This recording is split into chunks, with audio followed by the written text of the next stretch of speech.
सरकार नुआ घोषणा एवं छात्र छात्री को सरकार देवे पॉकेट मनी जानतु केते टका मिलिबो।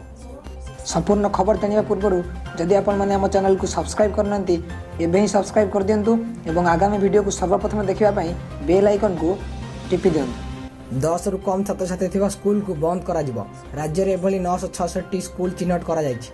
तबे बंद होइथिबा स्कूल रो पिला निकट स्कूल ले पाठ पढियो बोली राज्य सरकार निष्पत्ति नेछन्ति।